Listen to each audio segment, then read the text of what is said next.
South Africans will get a snapshot of how the economy is performing when the first quarter GDP results are released on Tuesday. The country's economy grew by 4.9% overall last year, boosted by a post-lockdown recovery and a boom in mining activity. South Africa has struggled with low growth for over a decade, often with the population growing faster than the economy year on year. The first quarter activity, however, is expected to be positive thanks to upbeat manufacturing data and continued household spending growth. Chifipa Mhango at the Dawn Consultancy Group joins us now to unpack what to expect tomorrow with Stats SA. Thank you very much, Chifipa, for joining us.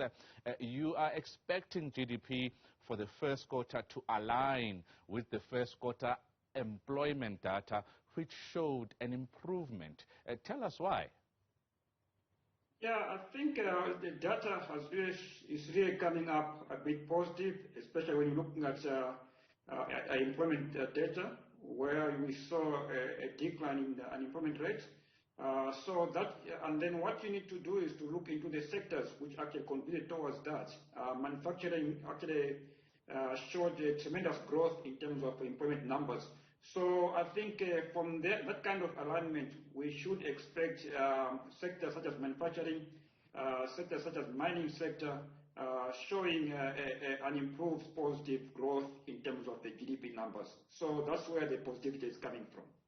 Let's take it from there, pick it up from what you've said about those sectors, the key sectors such as mining and manufacturing, and their impact to the economy in influencing the data. Well, they're quite significant in terms of contribution towards the GDP. As an economy, we are heavily reliant in terms of the mining sector from the export contribution, both in terms of volumes as well as revenue. So it plays a significant role even from the statistics point. But also from the manufacturing sector, that's a sector which contributes massively towards the labor absorption from the employment side. And I think what is really coming up, that number of about 263,000 jobs being created, it's a true reflection of the impact the sector has in terms of job creation for the South African economy, but also in terms of the GDP contribution, which is slightly above, somewhere there around 11.6%. So the performance of these two sectors are quite significant in terms of how we look at the composition of the GDP in the South African economy. Let's talk about the question that has eluded many people in South Africa about how the economy can move to levels above 3% growth in a sustainable way. Surely there are some own goals we are scoring as a country, low-hanging fruits that we are not exploiting. How could we get to that 3% growth every year that we actually saw in the years of, in the noughties, in the early 2000s? We saw an average of 5%, but that is now a pipe dream. Yeah, I think the own goals are really coming in very strongly with regard to the management of our areas of supply patterns in terms of, for example, electricity. We also have challenges with regard to logistical costs. So those are serious own goals because those are areas where government needs to manage quite carefully in terms of provision of electricity to the masses and also to the economy in terms of production support. So we cannot really achieve numbers as above 3% like what we used to have in the early 2000s, as you mentioned, because of that impediment towards investment into the economy. No one can move into an economy where you know that the guaranteed supply of electricity and where even the electricity itself is very expensive. So those are own goals we have to really create our way in terms of moving forward the economy. We've been doing a lot of investment in terms of infrastructure in the South African economy. I think one of the areas where we really need to focus much more is on the renewable energy investment into the economy. So the impediments we're actually facing now can actually be addressed with the support from the renewable energy side. Because we've seen that there is failure in terms of management of ESCOM, which I think much as government has put a positive angle or spin to it, but we are still failing in terms of managing and addressing the challenges ESCOM is facing. But we remain hopeful. We've got a strong economy in terms of infrastructure availability. We've got a strong economy in terms of financial system. We've got a strong economy in terms of telecommunication industry. So those are the areas we must take advantage of and showcase the country to say, this is our country, this is where our country is in terms of addressing the challenges. Come and invest in this economy. Economic growth, without a doubt, as we know, is directly linked to how we do when it comes to job creation. But let's take a matter now that is on everybody's lips still, and what we can expect the impact of the Ukraine war to have on overall economic performance. A lot of organizations, the World Bank, the IMF, the Reserve Bank here at home, the National Treasury as well, they've been constantly revising downwards economic growth forecasts. What do you expect the role of that Ukraine war to have played in the first quarter of 2022? Well, the Ukraine war has really destabilized the supply chains globally. But not only that, Europe is operating in what we can define as abnormal events.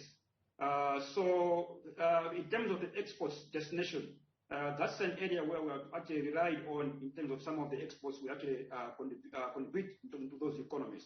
So the poor performance of those economies, even from the demand patterns point to point, obviously has got implications towards our export volumes and export levels into those economies. So that's an area where I think it comes in as a concern.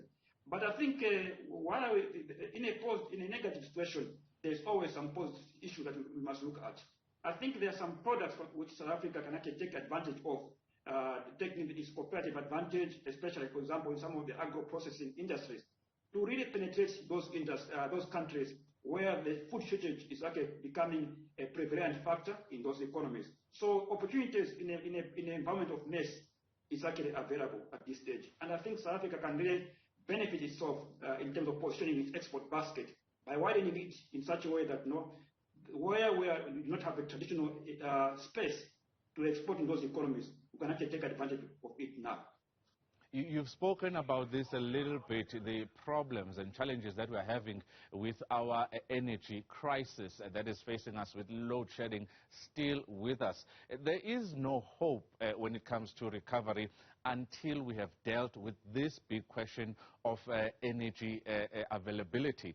Of course, are we doing enough? That is the question. Are we doing enough to ensure that we are investing in ensuring that there is energy supply in the country?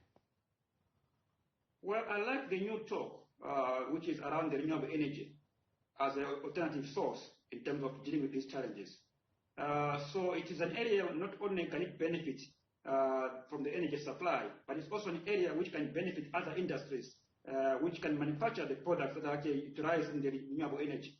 You know, the steel sector is one of the areas which can benefit from the renewable energy programs in the country. So there's a lot of products which from the manufacturing base can really be utilized as a supply chain into the renewable projects that the country can actually embark on. So it's not only from the energy side, but it's also the effects or spillover effects that the energy supply, renewable energy investment has in terms of the general overview of the economy from the manufacturing base improvement or increasing the landscape of our economy. So that is where I think we have to really take advantage of. While at the same time we talk about the mix of the energy provision in the economy. Yes, we're still traditionally relying on the coal, but what we need to do there is to look at what investment have we done to actually renew the energy that we supply chain that we have from the coal in terms of the old infrastructure that we have in that segment of our economy. Chifipa Mhango is the chief economist at the Dawn Consultancy Group, joining us there to preview tomorrow's GDP, first quarter GDP numbers that will be released by Statistics South Africa. Of course, we're expecting to see how South Africa actually did with exports as well, since we had that node in KZN, Transnet being impacted by the flooding that took place